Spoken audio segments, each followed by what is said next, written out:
independiente liberación de citoquina. Yo se lo expongo de esa forma para que ustedes entiendan que en el fondo ese mensaje es el que llega al hipotálamo y eso da una señalización de que tenemos que correr el eje para que empiecen a producirse otros tipos de fenómenos, ¿ya?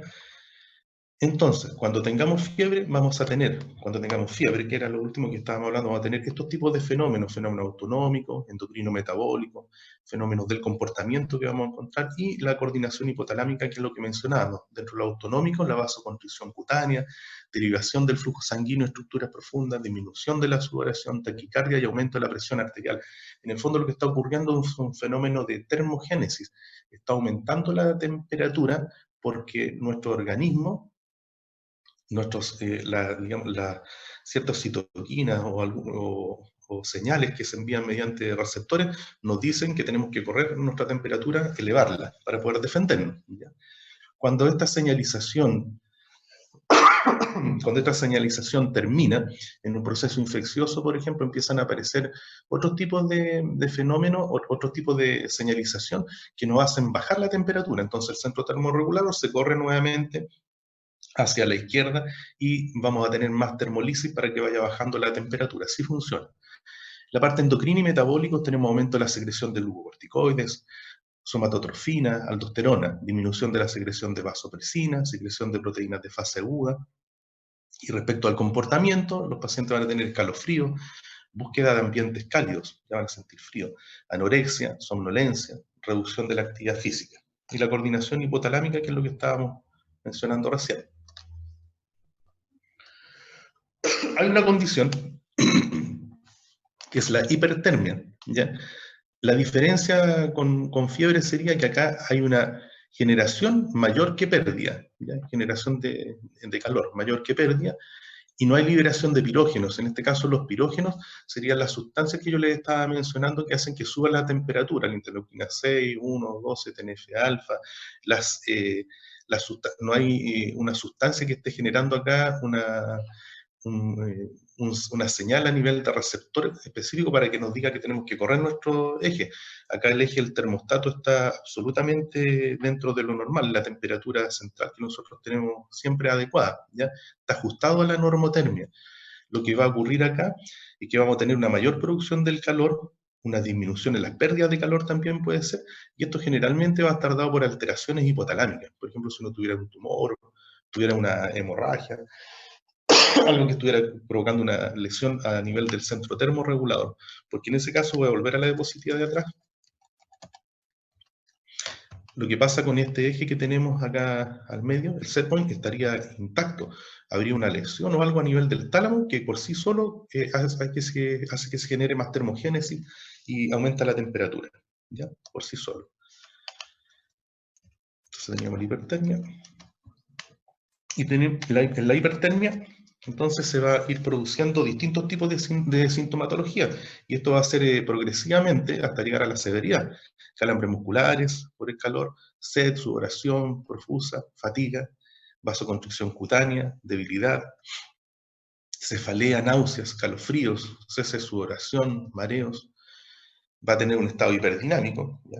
Con vasodilatación cutánea, con confusión. Se fijan cómo va cambiando acá la cosa de vasoconstricción, vasodilatación, dependiendo de en qué momento nos encontremos nosotros, y eso va a ser de una severidad progresiva, pudiendo llegar al golpe de calor, a un shock térmico por exceso de calor. Vamos a tener, además de eso, el concepto de hiperpirexia, en el cual la generación nos va a llevar a una temperatura mayor de 41.5 grados Celsius. Y esto generalmente se da en lesiones del sistema nervioso central, hemorragias e infecciones. Entonces la diferencia entre fiebre e hiperemia es que la hiperemia está dado principalmente porque en el fondo existen lesiones. Ya no es que nuestro organismo reciba pirógeno, como un lipopolisacario, por ejemplo, de algún microorganismo para que genere aumento de temperatura, sino que el mecanismo del centro termorregulador es el que está funcionando mal, en el sentido que nos induce a producir termogénesis, ¿ya? Sin necesidad de correr recibir estímulos que hagan que se corra el eje. Para medir la temperatura, vamos a utilizar distintos tipos de aparatos como los que ven acá, y ustedes hoy en día ven también mucho en televisión por el tema del COVID, que se están utilizando aparatos que miden con infrarrojo, ¿ya? No todos son tan exactos. En general, uno de los más exactos debiera ser el termómetro de mercurio, que es lo que se utilizaba anteriormente. Hoy en día están en desuso estos termómetros. En general se están usando más estos termómetros digitales, ¿ya? En los cuales nosotros podemos medir la temperatura a distintos niveles. Lo podemos hacer sublingual, la mucosa oral, lo podemos hacer axilar, y también se puede rectal, sobre todo en los niños. En el síndrome febril, ¿qué es lo que vamos a tener? Vamos a tener un paciente con sensación febril, ya va a tener calofríos, astenia, anorexia, sed, va a tener algias, va a tener fascia febril, sudoración, piel caliente. Todo esto en base a fenómenos también, la taquicardia, que nos van a llevar a tratar de regular el funcionamiento de nuestros organismos, ¿ya? Probablemente va a haber un aumento de nuestro metabolismo para tratar de eliminar el agente infeccioso en el caso de que la causa sea infecciosa, ¿ya? O cuando hay estrés o algún trauma específico también se produce fiebre porque se produce inflamación, y la inflamación libera estas sustancias que son pirógenas o citoquinas que son inflamatorias, que tratan de terminar el proceso infeccioso o inflamatorio, y eso produce varios cambios en el reclutamiento de leucocitos, de neutrófilos en el sitio afectado, aumenta la actividad metabólica, aumenta la fosforilación oxidativa, aumenta la producción del gasto energético. Todo eso nos conlleva a tener estos tipos de sensaciones, ¿ya?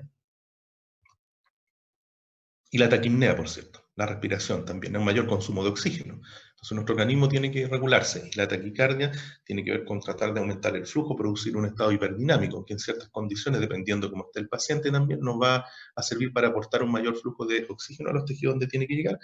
Y aparte de eso también puede haber regulación de estos centros para que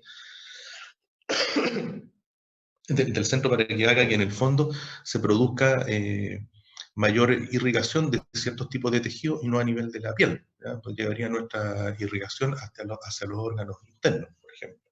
Se puede hacer eso. Y la hipotensión. La hipotensión también podemos llegar a eso cuando estamos muy vasodilatados. En el caso de un paciente que esté eh, muy inflamado, cuando ya aparece, digamos, mucha infección en algún paciente, se empiezan a liberar ciertos tipos de citoquinas, se atraen neutrófilos a los tejidos de inflamación, y eso empieza a liberar quimioquinas, que van produciendo más llegada de neutrófilos, se liberan más pirógenos, y así sucesivamente. Ustedes no sé si han escuchado hablar de los componentes del complemento, que también se activan cuando hay infecciones. Hay unas partículas, no partículas, sino unos componentes del complemento que son la degradación de proteínas del complemento, que se llaman anafilotoxinas.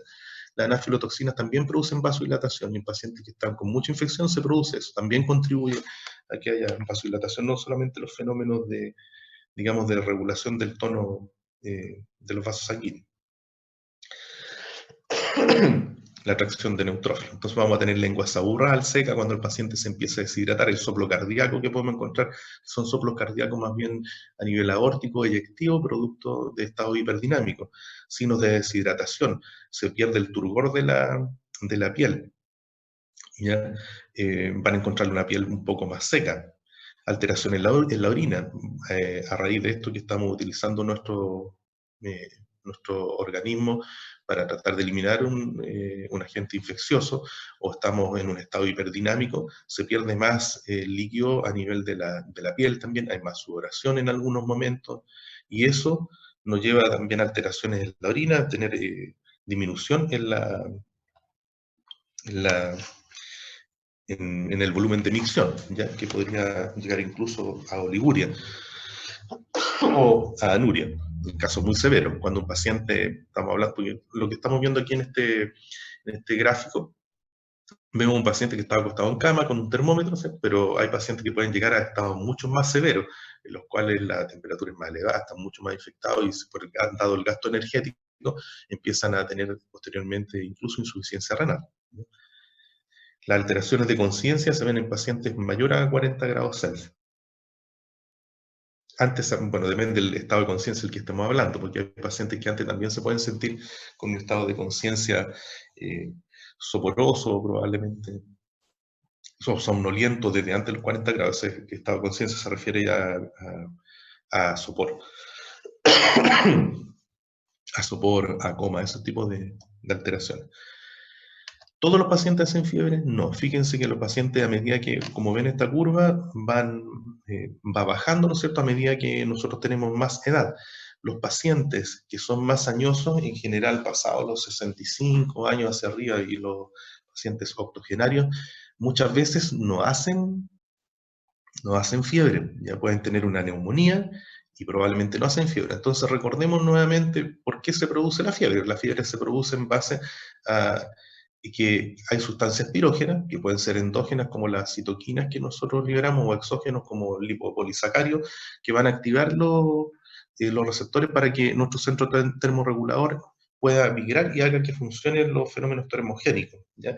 En este caso, lo que va a ocurrir en estos pacientes es que probablemente el estímulo inicial va a ser menor, ¿ya? Puede que sea menor, no responde con tantas citoquinas, su sistema inmune, su sistema neuroendocrino no funciona de la misma manera, entonces su metabolismo es diferente, ¿ya? Y eso hace que muchas veces se puedan encontrar con pacientes que son añosos y que no tengan fiebre y que sí tengan una neumonía. Entonces, cuando tengan un paciente que llegue decaído a la consulta, o se los traiga a los familiares porque está mal, no se quiere levantar y tenga los otros síntomas que son cotidianos en el síndrome febril, o cuando los pacientes tienen fiebre, en ese caso, ustedes piensen que puede estar infectado. Y al examinarlo se pueden encontrar con crépitos, por ejemplo, a nivel de pulmón, o con otros tipos de características semiológicas que le indiquen que el paciente está infectado, ¿ya? Eso es algo que siempre hay que considerar, y sobre todo en pacientes que les van a llegar a ustedes muchas veces a la urgencia, porque no porque no tenga fiebre significa que no está infectado. Dentro de las causas de fiebre vamos a tener generalmente causas que son infecciosas, bacterianas, virales, parasitarias, micóticas y muchas más. Acá, cuando tengamos estos tipos de infecciones en los pacientes, generalmente nos vamos a encontrar con varias alteraciones que podemos tener a nivel del hemograma, ¿ya? Podemos tener algunas alteraciones como leucocitosis, ¿ya? Vamos a tener leucocitosis, que eso nos indica que el paciente probablemente esté con alguna infección, teniendo fiebre y con leucocitosis.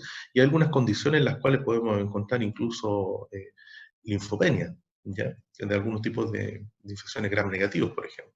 Podemos encontrar desviación a la izquierda a nivel de los leucocitos cuando tenemos aumentos de segmentado, un aumento de cantidad de neutrófilos que está relacionado con lo que mencionábamos anteriormente, a las citoquinas que se están liberando y que hacen que se produzcan más de estos neutrófilos a nivel de médula ósea, y que además de eso vayan a llegar posteriormente al sitio de la infección.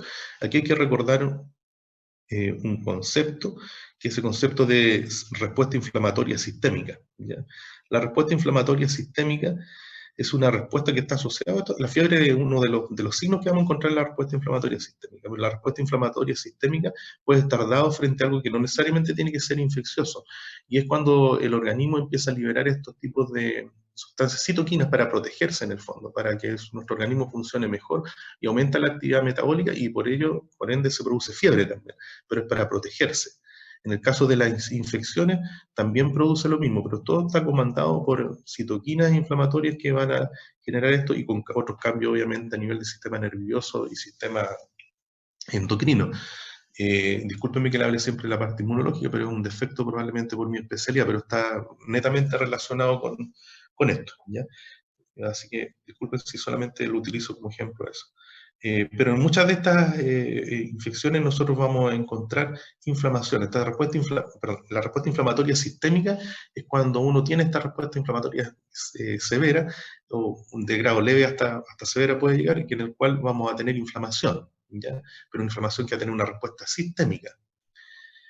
Y dentro de ello va a encontrarse la fiebre. Cuando nosotros tenemos una infección que nos produce estos cambios de respuesta sistémica inflamatoria, vamos a tener un cuadro séptico, ¿ya? Esa es la diferencia, para que lo vayan interiorizando después en las situaciones clínicas que vean. También hay causas no infecciosas, no solamente las infecciones pueden producir estos tipos de fenómenos que mencionábamos. Podemos tener neoplasia, enfermedades inmunoinflamatorias, podemos tener lupus, artritis. Cuando tenemos enfermedades autoinmunes, generalmente lo que ocurre es que nuestro organismo, nuestras mismas defensas reconocen algún antígeno de nuestro organismo como extraño y por lo tanto lo atacan. Eso no debiera ocurrir, eso es autoinmunidad. Y lo que ocurre ahí es que nuestro sistema inmune se activa y al activarse empiezan a producir estos mismos tipos de citoquinas, tal cual como si fuera un antígeno de algún microorganismo infeccioso.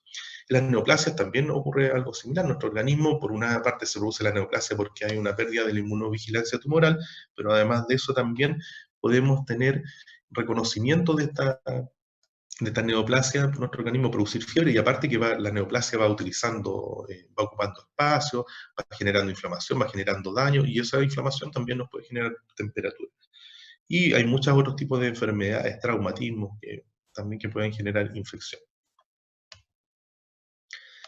Lo que nos interesa a nosotros, netamente desde el punto de vista semiológico, entonces, lo que vimos, que es un repaso de lo que es la fisiopatología de la fiebre, porque son muchos elementos los que están involucrados en ella, pero nos interesa a nosotros mucho lo que son los patrones de la fiebre. Y dentro de ellos, dentro de estos patrones, cuando vimos anteriormente en examen físico general, les mencioné que había muchas discrepancias, o sea, no muchas, sino que algunas discrepancias respecto a alguna terminología. Entonces, se trata de que vayamos llegando a algún consenso. Hay patrones acá que tenemos patrones de fiebre continua que tienen remisiones discretas. Acá después vienen unas diapositivas donde vamos a hablar de valores, pero tiene remisiones discretas, ¿ya? Y esto generalmente se da en infecciones bacterianas. ¿Se fijan? La curva como está acá es una curva donde no hay mucha variabilidad respecto a la curva. Es una curva bastante, no tan plana, pero es una curva con unas pequeñas ondulaciones. Cuando tenemos fiebre intermitente, también hay remisiones, ¿ya? Remisiones en la fiebre, y generalmente son por infecciones piógenas localizadas, endocarditis bacteriana subaguda, sepsis, pero acá las remisiones ya son mucho más acentuadas que en la continua. ¿Se fijan? Por eso se ve mucho más marcadas las remisiones que tenemos. Cuando hablamos, también podemos encontrar fiebres de patrones bifásicas. Hay alternancia en días, el dengue, la malaria, la fiebre amarilla. Aquí hay fiebres que se llaman tercianas, cuartanas, quintanas, dependiendo de la semana en que cada cuántas semanas vayan apareciendo. Tenemos ciertas alternancias. Hay fiebre ondulante también, alternancia en semanas, ¿ya? La brucelosis, el linfoma Hodgkin, que tiene la fiebre típica, los linfomas, la de Epstein, que aparecen cada ciertos días. Y acá pusimos definiciones de curvas febriles según la Universidad de Chile y la PUC, que es como lo que más utilizamos, y también con Koch, pero basándonos más en esto. Entonces se lo dejé acá escrito para que lo revisen, ¿ya? La fiebre remitente sería durante su evolución, ¿ya? Nunca se alcanzan valores normales durante cada día de fiebre. La mayoría de afecciones febriles se presentan de esta manera. Entonces, la mayoría de las afecciones febriles tienen este tipo de fiebre. Si presenta variaciones menor a 1 grado, se llamaría continua, como la que vimos anteriormente. Entonces, la remitente es con variaciones mayor a 1 grado, ¿ya?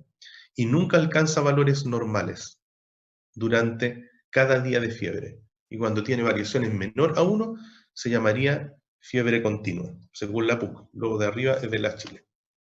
Y también de la PUC. Pero lo de abajo es de la PUC menor a 1 grado. La fiebre continua, sostenida, no presenta variaciones mayores a 0,6 grados Celsius, según la Chile. Y según la PUC, lo que vimos anteriormente, hasta 1 grado. Ejemplos: neumonía neumocócica. Acá vamos a tener la fiebre intermitente, éctica o séptica. Las elevaciones térmicas retoman valores normales, ¿ya? Retornan a valores normales durante cada día de fiebre. Ejemplo, los abscesos bacterianos, la tuberculosis miliar, linfomas, cuadros sépticos en general. Pero estos son los más definidos para la fiebre éctica o fiebre en agujas, como llaman algunos, ¿ya? Y la fiebre recurrente, en la cual vamos a ver que reaparece luego de 1 o más días, sin fiebre cuantificada.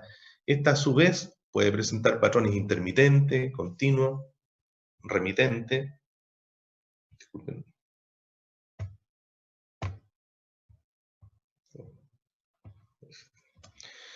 Esto a su vez puede presentar patrones intermitente, continuo o remitente, ¿ya? Fiebre en dromedario, segundo ejemplo, el de acá.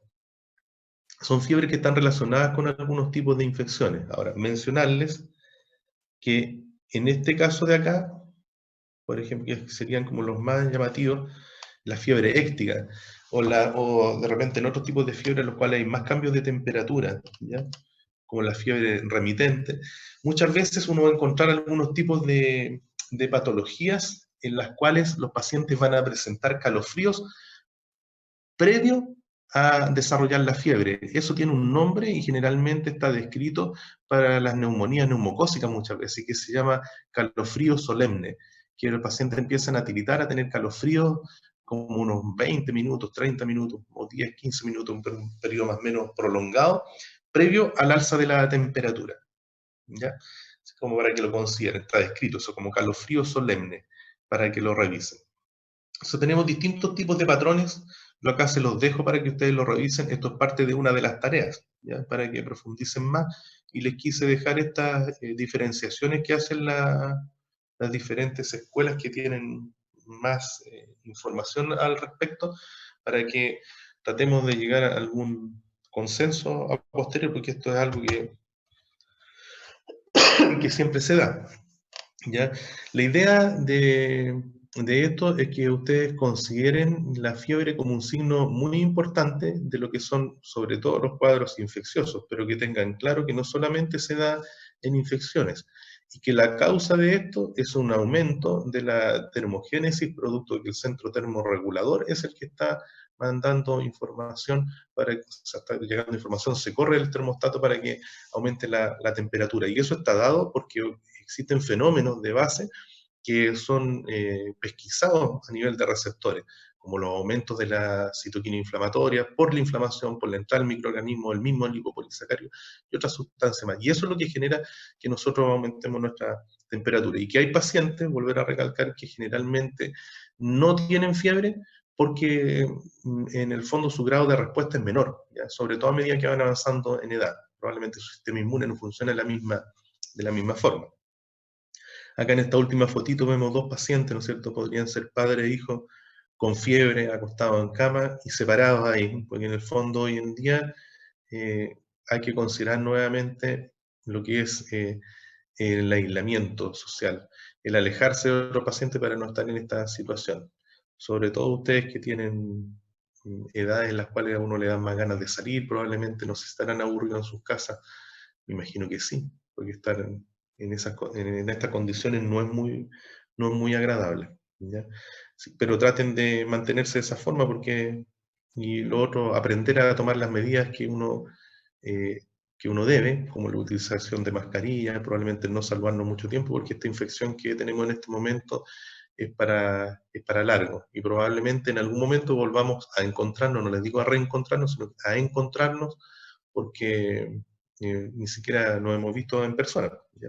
Ojalá que en algún momento del curso alcancemos a tener algún contacto visual en persona, obviamente, en vivo y en directo al menos, no en forma virtual. Así que los dejo, que estén muy bien. Ya, no sé si tienen alguna duda antes de cerrar Yo, profe. algo en que pueda responder. Díganme. Pero era con respecto a la tarea, no sé si se lo pregunta acá o por... Pregúnteme. No se pregunte, después lo edito el video, borro esas cosas, díganme. Que lo que pasa es que en la última